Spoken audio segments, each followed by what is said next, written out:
Hi, everyone. Welcome to Happy Hour with Hall, Walt, and BACA Wines, the show where great minds drink alike. My name is Jennifer Brown, your host, the Vintner at BACA Wines. We have a great show for you today. I've got Claire Thomas, the author and director. She's the mastermind behind Kitchy Kitchen and the co-founder of Sweet Laurel. I'm really excited to talk to her today. First, let me tell you what's going on at the winery.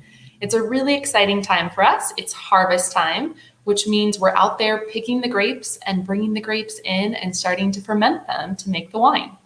So if you want to come out and visit us in any of our tasting rooms, especially in Healdsburg, where I am a lot, it's a really exciting time to see lots of hustle and bustle around the winery, and really just a beautiful time to be in wine country because you can actually smell grapes fermenting around the valley.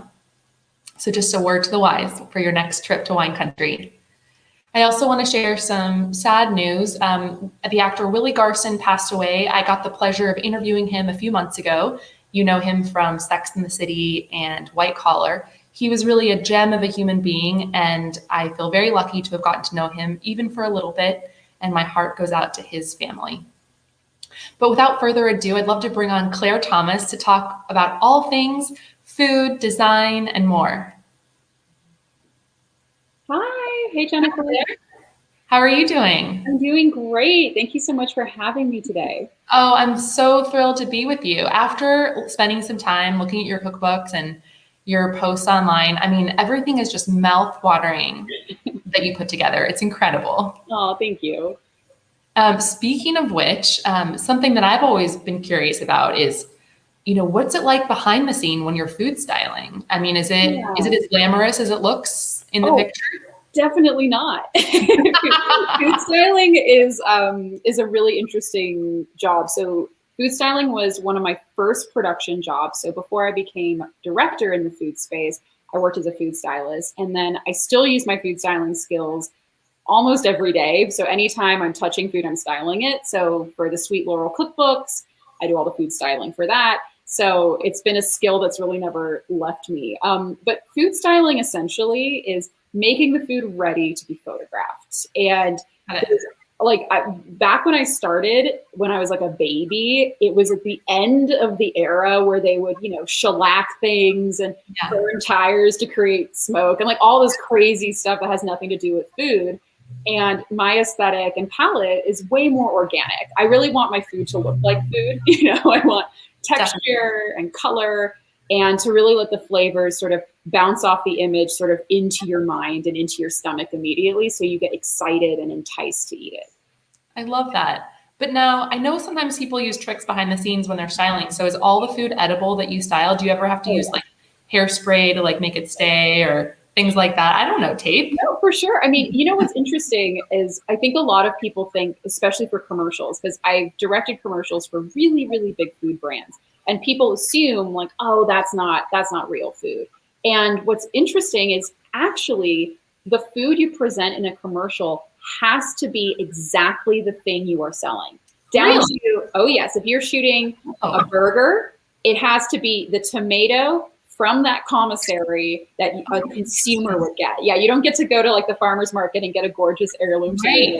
Yeah, so there actually is that kind of, I think, I understand why, because you think, oh, it's going to be all these tricks and what have you. But truly, I'd say more of the magic that happens is really the lighting.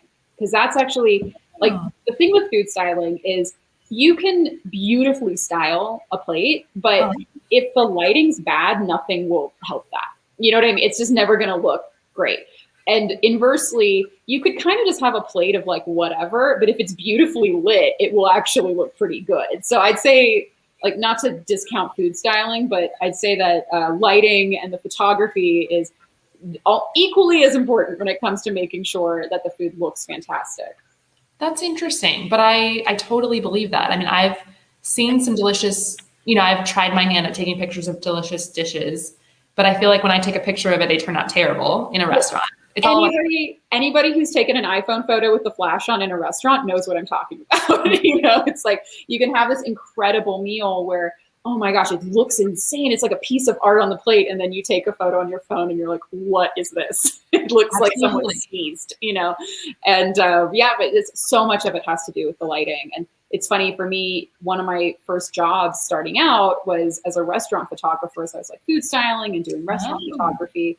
And the first thing I would do at every restaurant is just like turn the lights off and find a window was like the goal. Because otherwise the food just never quite, it just didn't look the way that I wanted it to look. That's so interesting. Do you also find that because of, the fact that social media is so prolific and people are used to taking more and more pictures of food, that people are now expecting food, even at home, to be more beautiful? I ask because I feel like if I look at old cookbooks, like The Joy of Cooking, or are there pictures in there? I'm trying to think of older cookbooks. You don't really see a lot of gorgeous pictures, No, absolutely not. It's more of a recent phenomenon. Oh, yeah. I collect vintage cookbooks, so I can tell you definitely know. There's maybe illustrations, like maybe, Yes. And also you look at, even when you do look at food photography from like the 50s, 60s, and 70s, it's almost like they don't want you to eat the food. You know what I'm thinking of, like cheese balls and, like Jello mold type stuff where you're just like, what is that? But it might taste wonderful. Like my mom is Australian, and I grew up with the like 1982 Australian Women's Weekly Cookbook, and the photos are like not necessarily the most inviting, but the recipes are wonderful. So you would never know, that the food's wonderful. But no, I think so much of that is very true. I think people are so online and so visual now. Everything is content, everything is video or photo or a thing. You can't present something without sharing it immediately. And so I think that's why the visual has become so much more important. What is funny though is like I kind of can't turn it off. So for me, even if I'm being like lazy and just like, well, you'll see when we make the crostini in a little bit. I'm very excited to make the crostini, or you're going to, but watching. It's like a 30-second thing. It's like, this is so, it's very simple, so easy to put together. I actually have this hashtag I use on Instagram called the Lazy Hostess, because even though I present food like I try to present it as beautifully as possible, I really don't have time or patience for a lot of fuss, because I'm a mom and I work. Like, I'm not gonna like slay. I mean, God bless the people who make croissant by hand and like your own stock. Amazing. Good for you. Like, that's fantastic. But I usually don't have the bandwidth to do that. So I love putting together quick and easy recipes that look really wonderful and have really great flavor, but they don't really take a lot of time. Well, that's wonderful. And I think that's something that people have loved about you ever since your show, and certainly since your cookbook and your blog. I think we all aspire to be better cooks. And if we can make something that looks beautiful at the same time, I mean, how exciting. You mentioned that you're a commercial director. How did you get into that? Was it a natural sort of progression? I know you've been doing it for quite a while now. How did that evolution happen? It's interesting because being a director, whether it's in TV, film, or commercials, there's no training for it. It's not like you can, like go on a normal path to become a director. Every director I know kind of just like some weird things happened and now they're a director. And the same's kind of for me, where I grew up in production. My whole family works in advertising, and I've been a PA since I was 12. Like, my first job was like when I was like in middle school on summer vacation. I would be in charge of organizing location files when they were physical files. Like before they were digitized. And so I grew up in it, and I always knew I wanted to be a director. And I really loved commercials as a medium because it's bite-sized storytelling. And I, in college, really fell in love with food history. I love history. And for me, food is such a wonderful way to access the past because it immediately humanizes. It immediately makes you feel a connection with people that, they're maybe 250 years in the past, but hey, we both like ice cream. You know what I mean? So it makes all of a sudden, food has this wonderful kind of universality to it. And so I had this idea one day of like, I wonder if I could shoot a recipe like a music video. And I started doing these funny little videos, because I always did short films and what have you. And so I did all these food videos of just me making recipes. Like, the first one was avocado toast, very simple. And I knew how to edit. I worked as like a baby editor. I had a lot of odd production jobs as like a early 20s person. And I posted them online, and they started getting a lot of traction.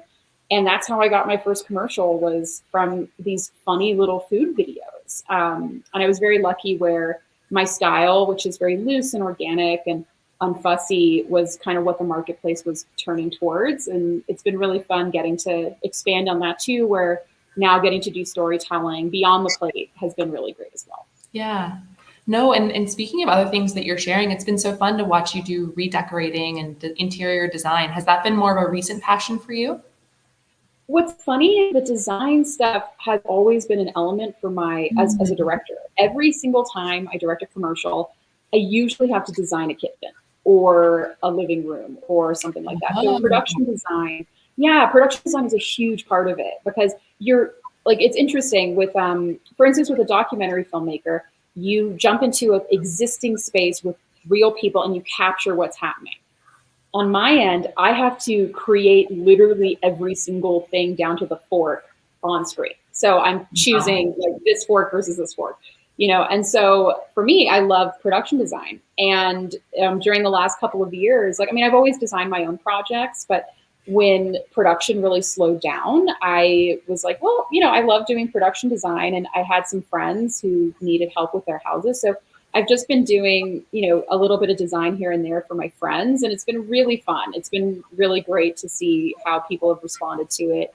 And I just view it as like another medium to sort of do visual storytelling. Right. You know, it's like, how do you create a mood? How do you create a story? How do you create a identity in a space? It's a very fun project to have.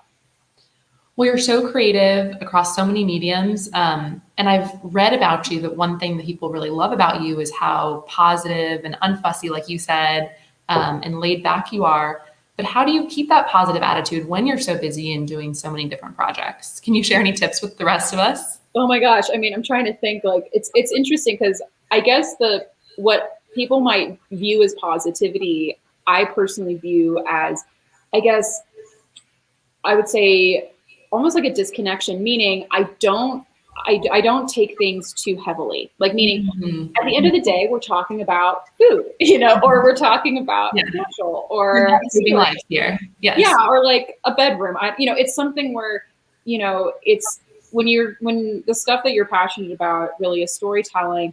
It's easy to get over serious, but at the same time, it's also very easy to kind of. My husband works in healthcare and like literally saves lives, so it's like it's easy to kind of go, okay, I think I can calm down about this. I think kind of maybe I don't need to push quite so hard. Totally. You thought you were having a bad day, but when you heard from him, you were like, no, he really. Yeah, I'm like, oh, okay, I probably can. Like, there's lessons to be learned here. Yeah. I mean, and I guess like the thing I've been personally really working on for the last couple of years, which has been a huge shift for me, is that feeling of having to constantly be creating content and constantly doing output, and output being tied to my self-worth. And I feel like a lot of people, especially millennials, and, you know, because we're now all in our 30s and approaching our 40s, and, you know, millennials are no longer, you know, the young generation.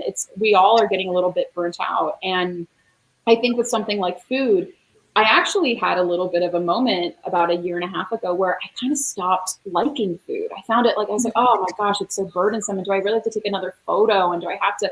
It wasn't fun anymore. Can I just eat it? You know, it was like that. And I found myself really reassessing what I like about food and what makes it exciting for me as a medium. And for me, that's really shifted my perspective where, you know, the truth is, it's like, I think a lot of chefs are like this, a lot of restaurant chefs, where they cook them as gorgeous meals, but if you ask them what they eat at home, it's like most likely scrambled eggs. You know? Totally. Yeah, it's like no one's like making that for themselves. And I'm very similar where when I was pregnant with my son, I ate basically popcorn every day as like a meal, you know, like this. So I feel like I've just been really focused on how do you make food fun? How do you make it not be this pressure cooker of expectation? And at the end of the day, if it has to go in the bin, you can order a pizza. Like, that's why Postmates is there. You know, it's okay. Yeah. Well, I love that sort of like reassuring message for all of us that it doesn't need to be stressful, you know? It shouldn't be. It should be fun. It shouldn't be. Yeah. Well, you mentioned something earlier that I think is a great segue. You were talking about you loving history. I also love history, or aspects. Some. I like all history, but I would say certain, like American history, I find to be particularly interesting. Oh, that's fascinating. And Zinfandel, it has a deep American and California history. So I thought we could do a little wine tasting. What do you think? I would love that. I actually fully Wikipedia Zinfandel before because Yay. I was like, I think I know the history of Zin, but let me like back check it. And I was pleased to see that I was like, okay, I had it mostly right. But yeah, it has such a long history in California. Yeah. And when I think of a California wine, Zinfandel is one of the first to come to mind. Absolutely. Okay, you're so right. Also super impressed with you. A+, you're such a good student. I'm such a nerd. Oh my gosh. It's so funny when you're holding this in front of the camera. Okay, there it is. We're drinking our 2018. I'm going to try to match it to be your size. Yes, there we go. Cat's Cradle from Rockpile from Sonoma County. So I'm going to pour myself a glass. Okay. What a pretty color. Thank you. Thank you. It really is just a really beautiful color. Well, let me tell you a little bit about this wine, and then we could do a little wine tasting together.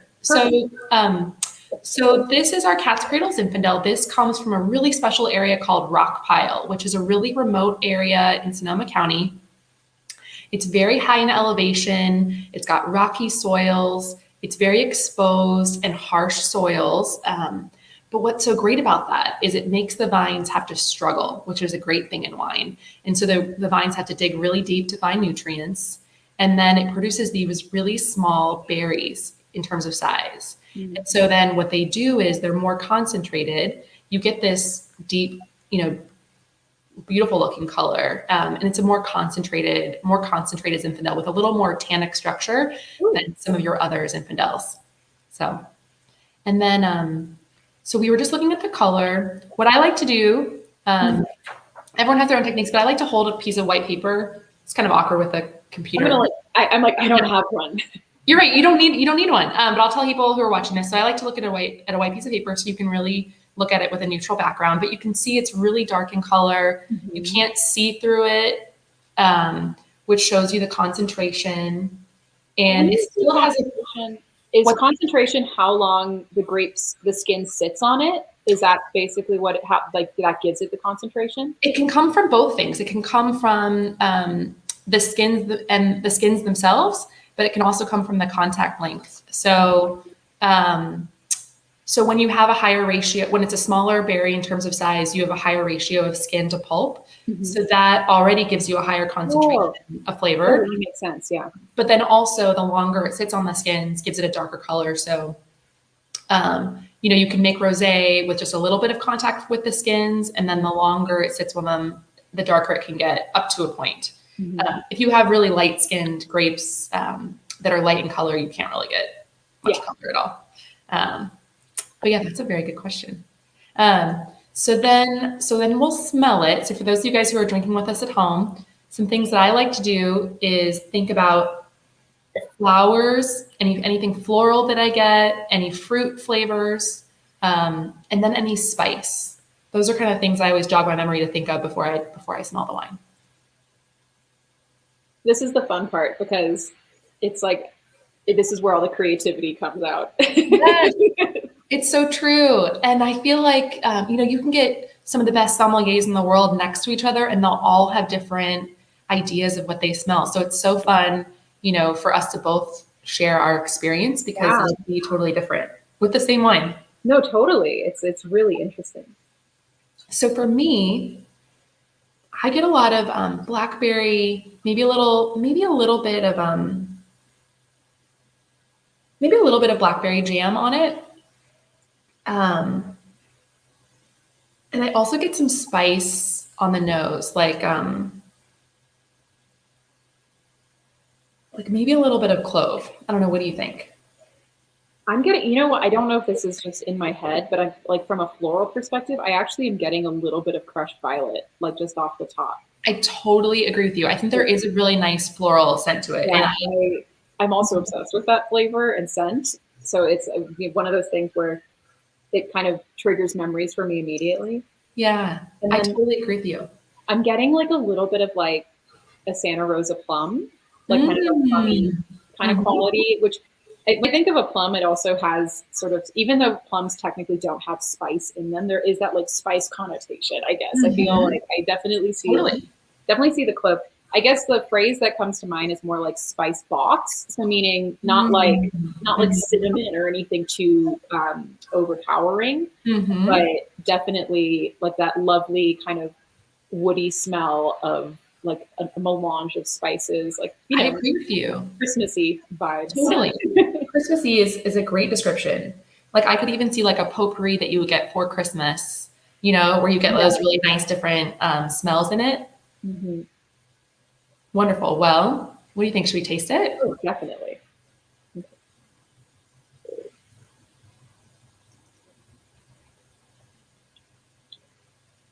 Oh, that's so nice. Thank you. It's also it's lighter bodied than I expected based off of how it looks, because it has like inkiness to it. So I was expecting something with like I was waiting for this to kick in, for the tannins to come. Yeah. And they're there, but they're really nice. They're supple, they're lean. It's not like a giant wallop of tannin. Thank you. Yes, we definitely, we love tannins, but we also like to soften them so that they're a little more elegant. Yeah. I totally agree with you. And also our winemaker, we have two women winemakers, actually. We're definitely a female run company.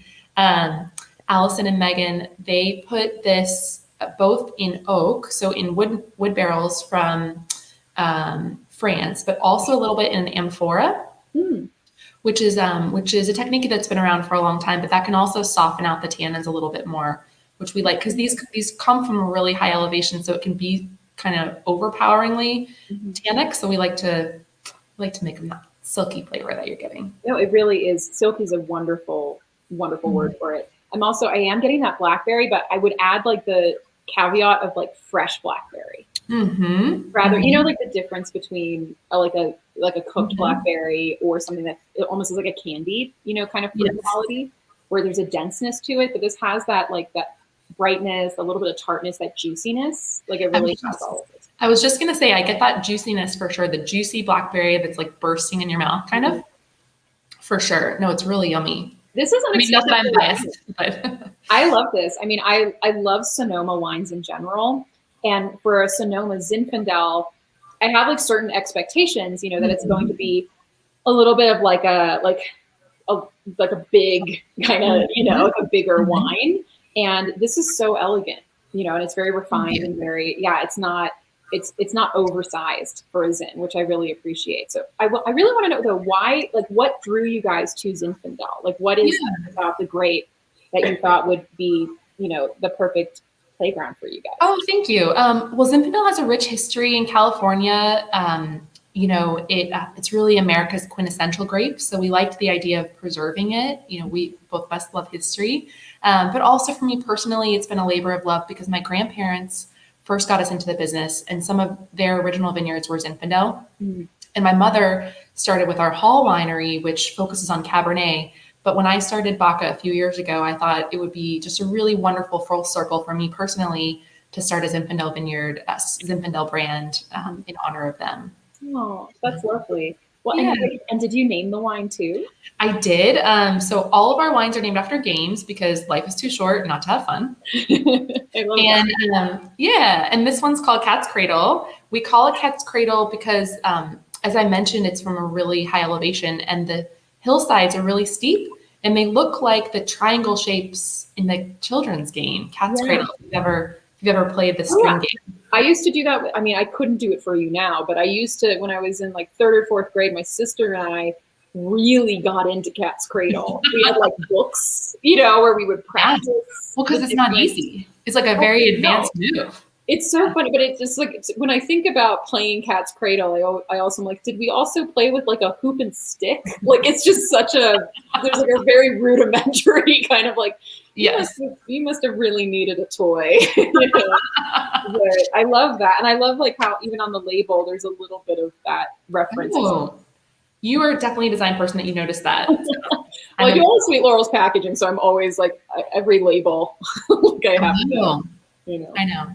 Well, amazing. Oh, this is so lovely. Thank you. Well, cheers to you. Cheers to you. Cheers. So I'm so excited because I know you're also going to show us how to make a crostini plate. I'm so excited. Here, let me take you to my kitchen. We had to go such a long ways there. I mean, we really did. So I already have it kind of set up, but it's very simple. What I love about crostini is it's essentially toast. So already out the gate, you really don't have to think about it too hard. It's not that much of a lift.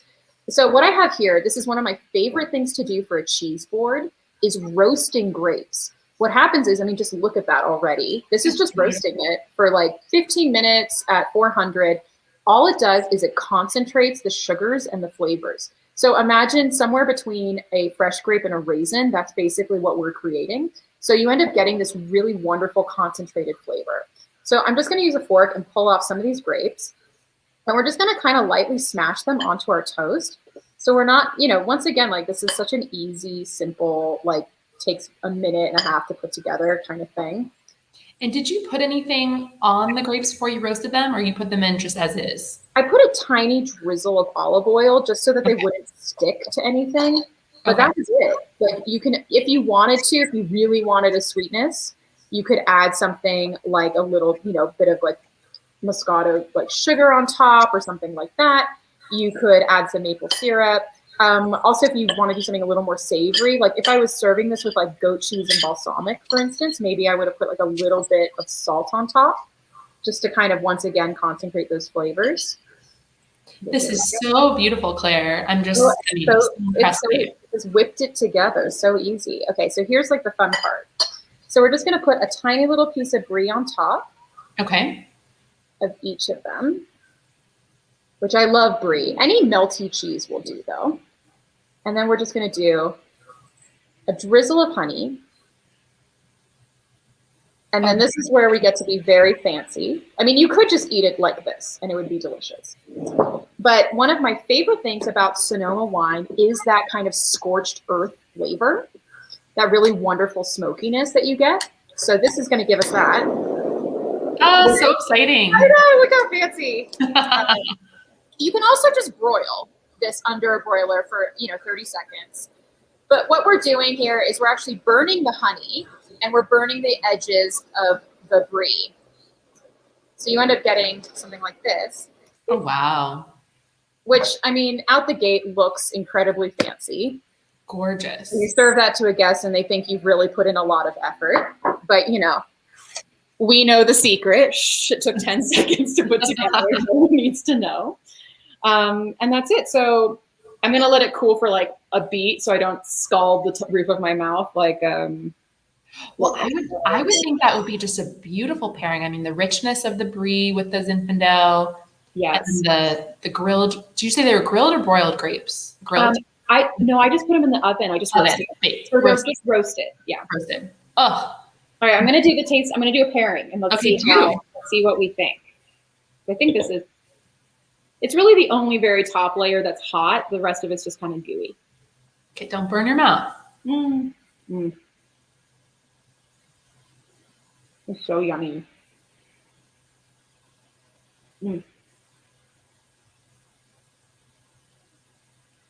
Oh yeah, that's a nice pairing. That was just off of a gut feeling. I think it will work, but that's really lovely together.